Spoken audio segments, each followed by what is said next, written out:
আসসালামু আলাইকুম ভিউয়ার্স। আজ আপনাদের একটা জিনিস দেখাবো।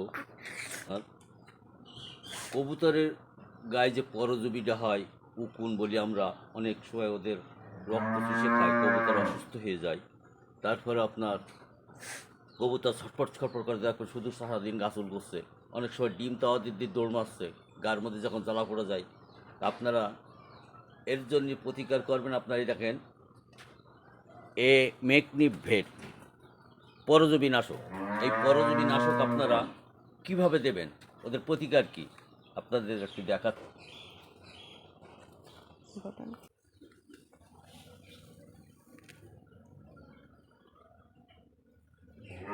এই 2 দানায় 2 ফোঁটা দেবেন।